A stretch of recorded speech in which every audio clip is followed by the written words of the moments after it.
Halo teman-teman semua, kembali lagi bersama saya Kevin Marujahan di kuliah Sistem Tenaga Elektrik STE. Materi kita sekarang adalah proteksi sistem tenaga yang masih ada hubungannya juga dengan materi kuliah hubung singkat.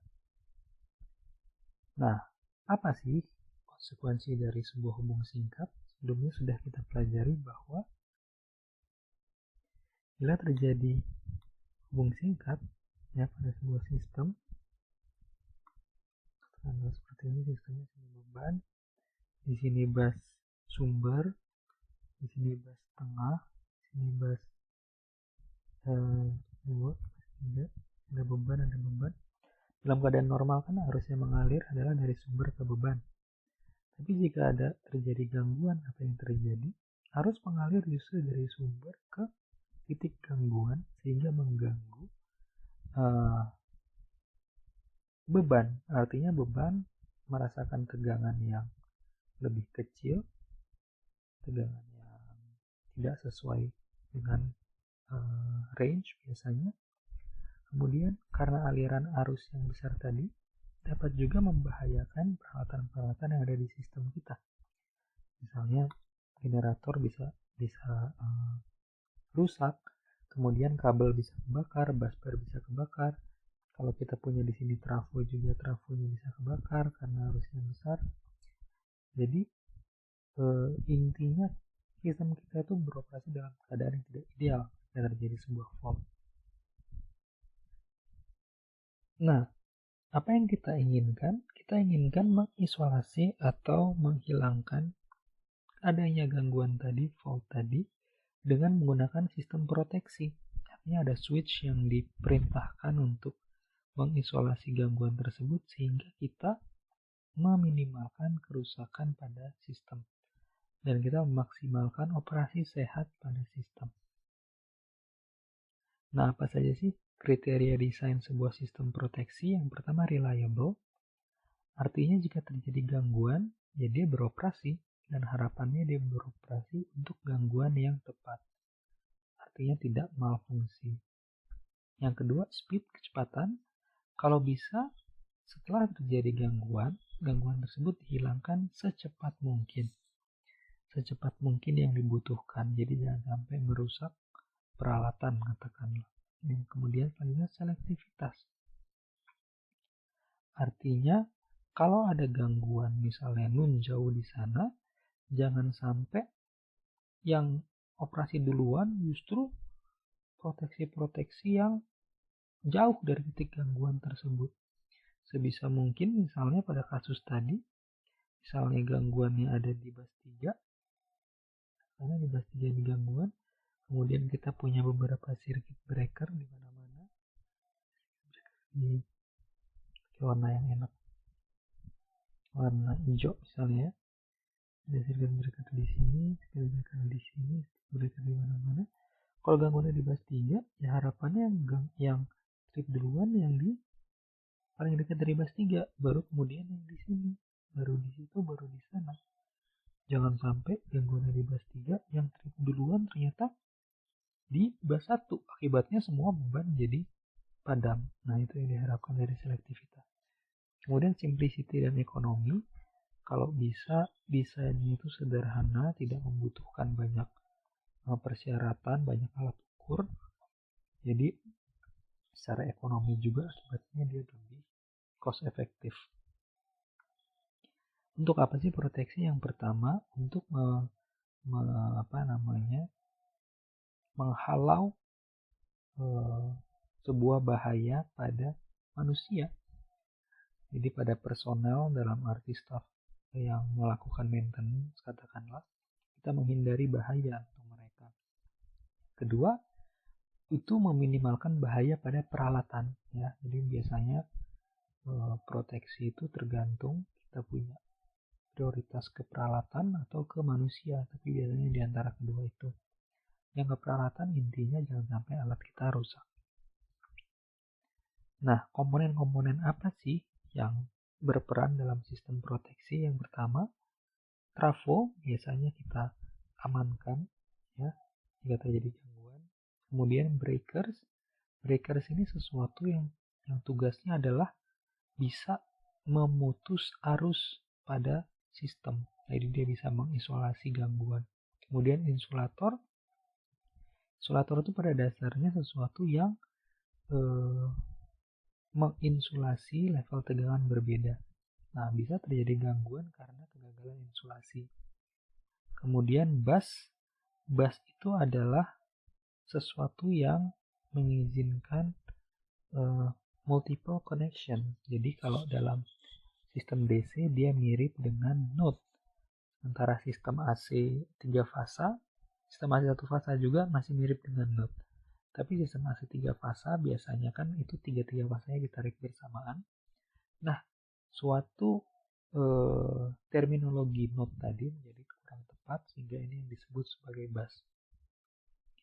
Grounding itu pengetanahan, arrestor itu biasanya untuk menangkap adanya tegangan lebih, misalnya petir. Switchgear itu adalah komponen-komponen yang terdiri dari penyaklaran, proteksi, kemudian metering. Reaktor itu induktor, VT dan CT itu adalah peralatan pengukuran. VT sendiri adalah transformator tegangan, CT adalah transformator arus. Kemudian regulator itu misalnya regulator tegangan, regulator arus, regulator VAR dan sebagainya macamnya. Nah, biasanya zona-zona proteksi itu dipisah-pisah seperti yang ditampilkan pada gambar di bawah. Ada zona proteksi generator dan transformator, kemudian transformator sendirian, zona proteksi untuk bus, ya, zona proteksi line untuk beban, ya, motor kapasitor. Nah, itu semua punya zona masing-masing. Dan bisa dilihat di sini misalnya zonanya generator dan transformator. Bisa jadi generator, transformator dan transformator itu dia beririsan. Di sini juga bisa dilihat misalnya zone busbar dan zone transformator dia beririsan. Artinya beririsan di sini kalau trafo dan bus. Artinya si circuit breaker ini harus mampu mengisolasi gangguan yang berbahaya untuk bus ataupun gangguan yang berbahaya untuk transformator. Nah, bagaimana itu bisa terjadi? Bisa saja, karena ternyata tugas dari circuit breaker hanyalah untuk memutuskan arus gangguan. Siapa yang merintahin dia? Yang memerintahkan bekerjanya sebuah circuit breaker adalah sesuatu yang namanya relay. Ya. Jadi kita lihat nanti, kalau circuit breaker ini kan hanya buka tutup. Tapi siapa yang memerintahkan circuit breaker? Yang memerintahkannya adalah relay. Jadi kalau kita punya circuit breaker, nah ini circuit breaker, ini busbar, breaker lagi. Nah di circuit breaker itu seringkali ada transformator arus, misalkan ada transformator tegangan, kemudian transformator arus dan tegangan ini akan masuk ke sebuah relay. Relay ini peralatan yang bisa men-sense, bisa diberikan algoritma untuk cek apakah sesuatu itu beroperasi dengan normal atau tidak. Kalau abnormal, si relay ini dapat memerintahkan sinyal ke circuit breaker untuk trip. Sinyalnya itu bisa berupa misalkan tegangan, ya. Jadi kalau relaynya membaca ada gangguan, nanti ada kontaktor yang di switch on kan gitu, yang dihubungkan. Akhirnya ada arus mengalir, arus itu diperintahkan ke circuit breaker untuk memerintahkan coil yang ada pada circuit breaker untuk melepas atau memutus rangkaian. Jadi di circuit breaker itu sendiri biasanya ada switch yang switchnya ini memiliki coil. Coil itu seperti per, ya. Pernya itu mendorong switch ini supaya bisa membuka, dan ada sesuatu yang namanya arc extinguisher. Karena kita motong arus, berarti akan ada lompatan busur api, dan busur api itu harus dipadamkan. Jadi itu kira-kira komponen penting pada circuit breaker. Apa aja sih yang perlu kita ketahui untuk untuk proteksi atau apa saja yang dibutuhkan untuk proteksi. Ini di list di sini. Mulai dari single line diagram, skema-skema yang ada, relay yang ada, prosedur operasi, kemudian pengetahuan mengenai pengukuran CT dan PT ya, kemudian konsiderasi lainnya. Nah, relay itu sendiri tadi yang memerintahkan circuit breaker itu memiliki angka-angka, biasanya angka yang kita sebut device number ANSI. Nah, jadi kalau kalian bekerja di industri nanti, terutama yang power system, kalian sering bilang, nanti kita pakai relay 50-51. Artinya apa? Kita akan pakai relay instantaneous overcurrent dan overcurrent yang time inverse. Katakanlah nanti dikasih 68 ya, berarti dikasih blocking. Nah, ini bermanfaat sekali karena nanti sering akan digunakan pada pekerjaan kalian di lapangan. Single line diagram cukup jelas. Itu adalah diagram yang menunjukkan bagaimana peralatan elektrik dihubungkan satu sama lain. Nah, ini simbol-simbol yang sering digunakan. Generator, motor, trafo, mungkin kalian sudah sering lihat. Ada simbol ANSI dan IEC. Nah, kemudian yang penting di sini juga adalah simbol-simbol dari peralatan penyaklaran atau switching. Nah, yang namanya breaker, jangan lupa breaker itu mampu memutus arus gangguan. Jadi breaker ini mampu beroperasi dalam keadaan tidak berbeban normal, dan juga dalam keadaan gangguan. Biasanya arus gangguan itu jauh lebih besar dibandingkan arus beban nominal. Katakanlah kalau nominal 300 ampere, pada saat gangguan bisa dalam orde kiloampere. Nah, high voltage atau yang disebut circuit breaker, dia mampu memutus dalam keadaan tiga-tiganya, normal bisa, tidak berbeban bisa, gangguan bisa. Maka itu biasanya breaker ini harus kita sizing berdasarkan analisis hubung singkat. Artinya kalau kita tahu pada sebuah busbar ini hubung singkatnya katakanlah sekitar 5 kA, berarti circuit breaker ini harus mampu memotong hubung singkat sampai 5 kA. Jadi kita pilih rating yang di atas 5 kA, seperti itu misalnya. Sementara kalau circuit breakernya ini tidak tepat di size, akibatnya dapat terjadi kegagalan operasi. Nah, selain itu ada juga switch, kadang-kadang disebut disconnecting switch. Nah, berbeda dari circuit breaker, disconnecting switch biasanya tidak mampu memotong arus. Jadi dia harus beroperasi dalam keadaan tidak berbeban.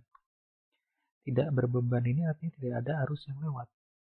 Ya, dalam keadaan arus beban normal dan keadaan gangguan, ini tidak bisa beroperasi. Kalau beroperasi dia rusak karena dia tidak bisa memotong busur api. Nah, sementara kontaktor ini sering juga kadang-kadang beda tapi fungsinya kurang lebih mirip dengan load break switch atau SLBS. Kalau kontaktor ini dia bisa memutus dan menghubungkan rangkaian pada beban nominal. Jadi kalau ada arus beban biasa dia bisa beroperasi. Ya. Arus normal dia bisa, tapi begitu arus gangguan dia nggak bisa. Arus gangguan itu jangan lupa besar, dia nggak bisa memotong arus gangguan. Sementara fuse itu kalian sebut juga saklar, kalian sebut juga sebagai sekring biasanya. Kalau fuse ini, dia adalah sebuah peralatan penyaklaran yang sekali aja operasinya. Karena fuse ini biasanya terdiri dari sebuah material yang mudah meleleh atau melebur. Ya, jadi material yang mudah melebur, dimana kalau terjadi arus yang besar, maka akan terjadi disipasi energi pada fuse. Disipasi energi tadi membuat fuse-nya meleleh dan lepas. Ya. Nah, jadi yang disebut interrupting device tadi adalah fuse dan circuit breaker.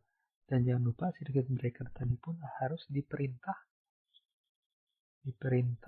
oleh yang namanya relay. Ya, relay yang listnya banyak tadi. Nah, ini salah satu operasinya circuit breaker. Ya, yang atas ini relaynya, yang bawah breaker. Relay tadi akan memonitor input yang kita perhatikan. Kemudian kalau misalkan dari monitor itu dirasa sistem dalam keadaan gangguan, nanti relay akan menutup kontaktor ini sehingga mengirim tegangan ke breaker. Kemudian breaker karena diberikan sinyal, dia akan mengirimkan perintah ke coil pada breaker untuk membuka. Nah, itu kurang lebih operasinya relay dan breaker. Nah, komponen penting pada proteksi salah satunya adalah trafo. Nah, current transformer ini sesuatu yang digunakan untuk men-sense besarnya arus, karena nggak mungkin kita langsung melihat ada arus kilo-kilo ampere itu, kita masukkan langsung, kita sense langsung. Gimana caranya? Kita menggunakan sesuatu yang namanya current transformer. Ya. Nah, standar akurasi current transformer ini dinyatakan dalam standar IEEE maupun standar IEC. Standar IEEE ini misalnya dia biasanya mengatakan C100. Apa ya? Artinya C100 ini artinya dia menghasilkan tegangan 100 volt pada saat arusnya itu 20 kali dari arus nominal. 20 kali arus nominal, dan dia menjamin error yang diukur itu kurang dari 10% pada power factor 0,5. Nah, itu dia power factor 0,5 itu artinya power factor dari beban yang ada pada current transformer. Jadi current transformer itu sendiri memiliki beban berupa relay biasanya. Nah, di sini dia bisa menjamin sampai 20 kali arus nominal, karena kan jangan lupa waktu gangguan itu arusnya tinggi, dia bisa men-sense arus dengan error yang kurang dari 10% pada power factor bebannya current transformer tadi sebesar 0,5. Nah, apa sih pentingnya 100 volt tadi? 100 volt itu penting untuk mengetahui berapa sih besarnya impedansi burden atau impedansi beban yang bisa terhubung ke current transformer. Kalau misalkan CT tadi ratingnya 1200 banding 5, artinya primernya dia men-sense rating arus nominal sampai 1200 ampere. Di sekundernya, kalau 1200 ampere dapat menghasilkan arus 5 ampere. Kalau sampai 20 kali, berarti di primer juga bisa jadi 24.000 ampere, masih bisa di-sense. Sekunder jadi 100 ampere. Nah, di sini dia bisa menjamin pada 20 kali itu dia bisa menahan tegangan sampai 100 volt di sisi sekundernya. Artinya kalau 100 volt, 100 ampere, di sini dia bisa impedansi burdennya, beban trafonya itu paling besar 1 ohm. Kalau 200 volt berarti 200 volt 100 ampere tetap berarti dia sama dengan V per I itu 2 ohm. Selanjutnya seperti itu perhitungannya. Sementara yang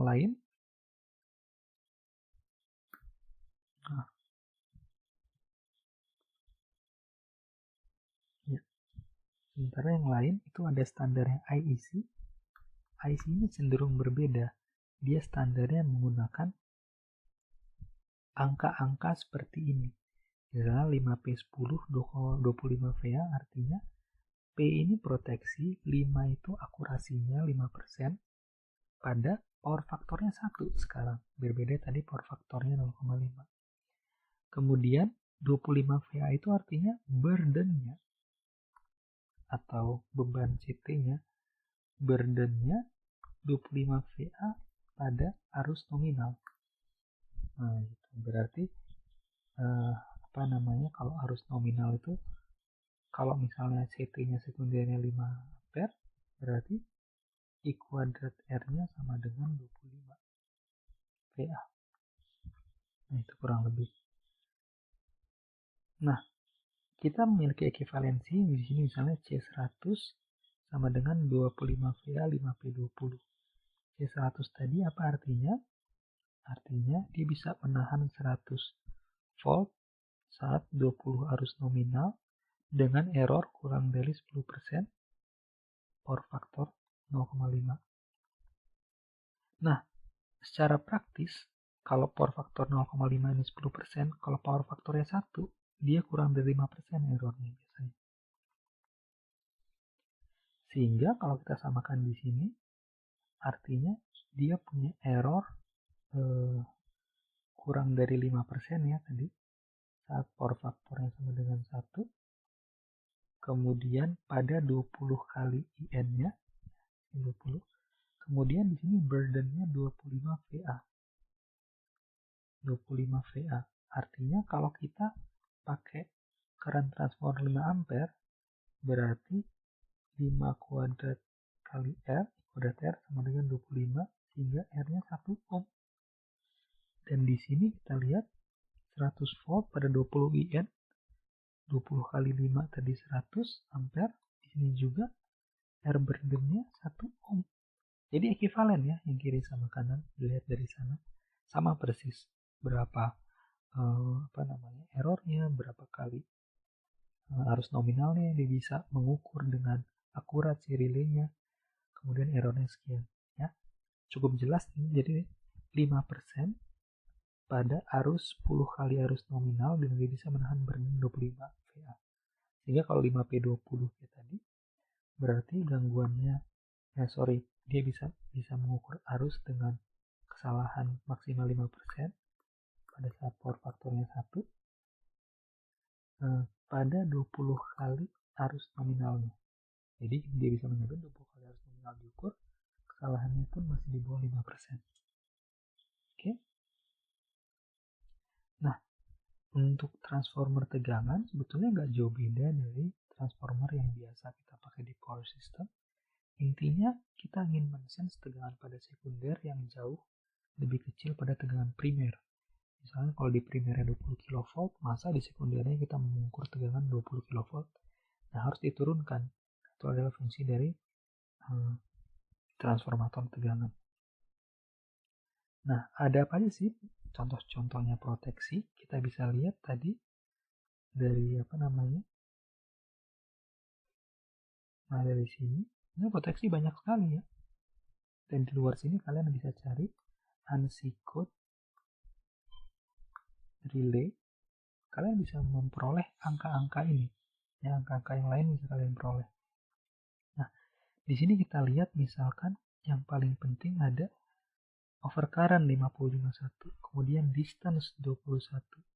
Kemudian mungkin nanti juga yang penting adalah diferensial 87. Nah, ini contoh-contoh relay yang sebaiknya kalian hafal.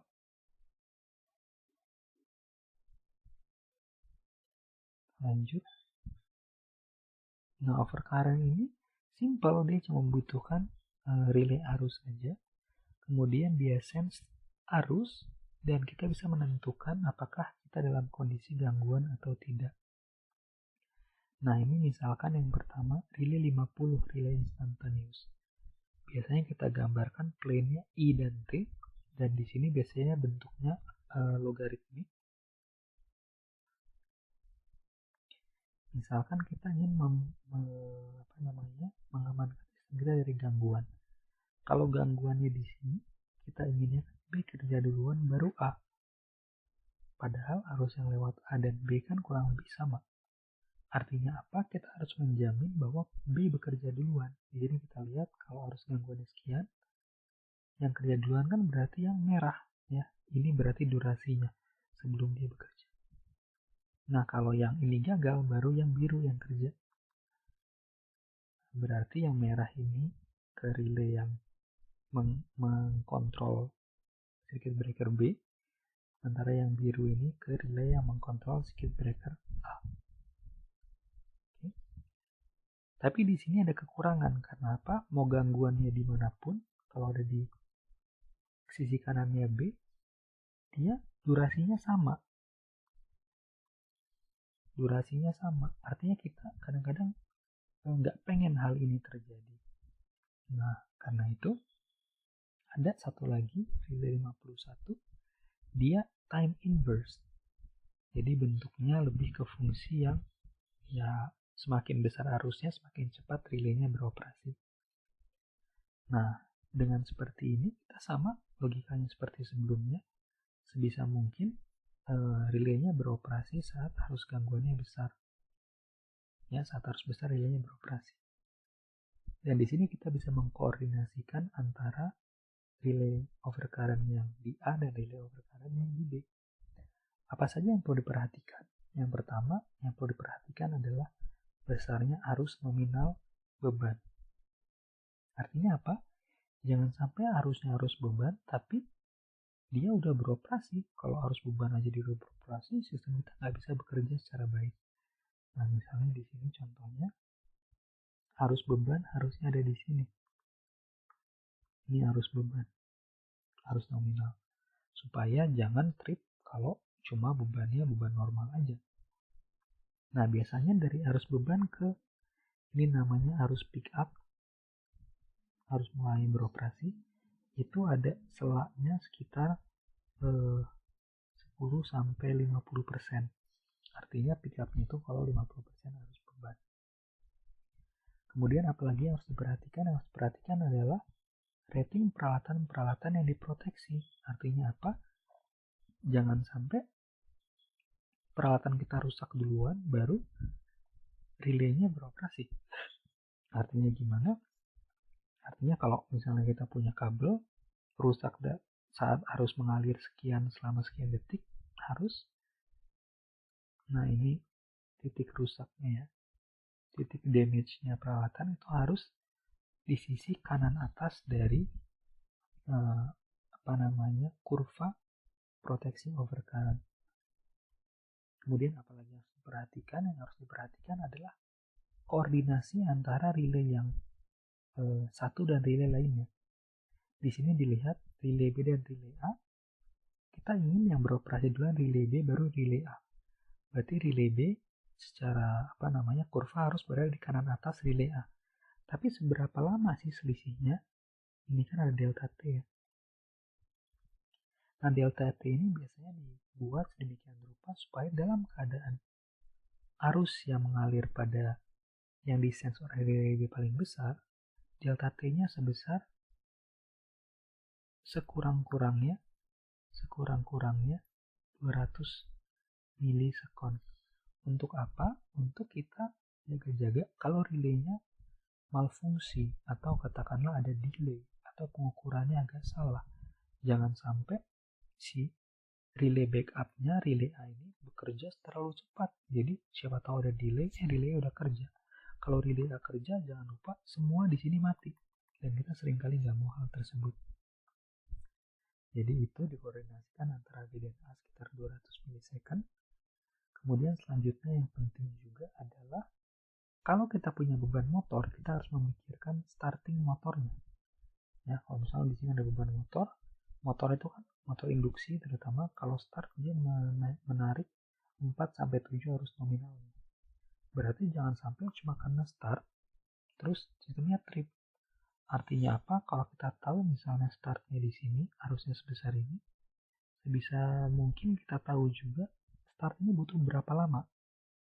Katakanlah start butuh sekian detik dan ini harus berada di bawahnya kurva proteksi hubung singkat, proteksi overcurrent. Karena kalau enggak nanti setiap starting sistemnya trip, jadi motor kita nggak bisa start. Nah, ini kurang lebih beberapa hal yang harus diperhatikan. Tapi jangan juga gara-gara kita pengen motor kita start, nanti operasi relay overcurrent terlalu lambat sehingga damage curve-nya ini kena terus. Nah, itulah kita harus pintar-pintar bagaimana memenuhi semua persyaratan tadi. Nah, time overcurrent ini ada beberapa bentukan overcurrent yang inverse. Jadi bentuk kurvanya ada yang disebut inverse, ada yang disebut very inverse, ada yang extremely inverse, dan inverse tadi tetap bisa dikombinasikan dengan yang instantaneous. Jadi relay 50 dan 51 itu bisa bekerja secara bersama. Jadi di satu alat itu kita bisa setting 50 dan 51. Nah, ini di sini tadi yang di sini non operate, di sini di operate. Pick up tadi yang biasanya 1,1 sampai 1,5 harus nominal. Dan jangan lupa di sini kalau ada motor starting harus lewat, dan kurva damage kalau bisa ada di sisi yang operate. Oke, bukan kalau bisa, harus. Kemudian proteksi yang lain diferensial. Diferensial ini pada dasarnya melindungi sebuah section aja. Ya, kalau overcurrent tadi kan jauh jarak lindungnya. Kalau diferensial ini melindungi section aja. Misalnya ada trafo, dia melindungi trafo ini aja. Atau ada saluran, dia melindungi saluran ini aja. Atau ada generator, dia melindungi generator ini aja. Nah, apa sih yang digunakan pada diferensial? Diferensial ini mirip dengan yang tadi. Overcurrent dia hanya membutuhkan current transformer aja. Dari current transformer, sifatnya itu adalah I-in sama dengan I-out kalau normal. Kalau normal I-in sama dengan I-out. Ya udah, di sense dua-duanya sama, berarti kita operasi normal. Begitu ada gangguan internal di sini, maka harus akan ada yang mengalir ke ke titik gangguan tersebut, sehingga I-in tidak sama dengan I-out kalau keadaan gangguan. Dan ini bisa trip. Itu kurang lebih. Sehingga pada operasi relay diferensial biasanya kita butuh komunikasi. Relay selanjutnya adalah relay tegangan. Kalau tegangan ini berarti kalau tegangannya over atau under, dia bisa mentripkan sebuah section pada power system. Ada frekuensi. Frekuensi ini biasanya digunakan untuk melihat apakah beban dan pembangkitan balance. Biasanya kalau beban dan pembangkitan tidak balance, frekuensi akan naik turun. Kalau tidak balance-nya besar, nanti selisih frekuensi dan frekuensi nominal terlalu besar. Dan di situ kita bisa melakukan proteksi dengan cara, kalau frekuensinya turun dengan cara melepas beban, atau kalau frekuensinya terlalu naik dengan cara melepas generator. Nah, kemudian ada proteksi distance. Proteksi distance ini kita butuh pengukuran tegangan dan arus.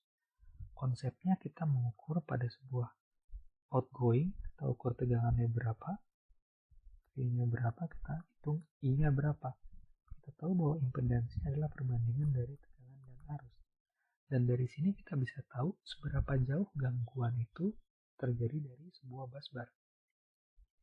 Jadi kita bisa buat plane-nya, Rx-nya, kita bisa tahu di mana zona pengamanan kita. Karena zona pengamanan kita itu adalah seperti ini.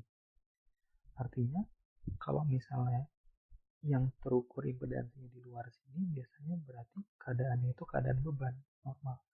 Sementara kalau di dalam sini, artinya impedansinya kecil, mungkin terjadi gangguan. Nah, di situ kita bisa mentripkan circuit breaker, bisa mengirimkan perintah ke circuit breaker. Nah, biasanya ini digunakan yang impedansi ini di sistem transmisi. Karena lebih banyak manfaatnya untuk sistem transmisi. Nah, itu kurang lebih materi kita tentang relay. Semoga cukup jelas. Terima kasih atas perhatian teman-teman semua.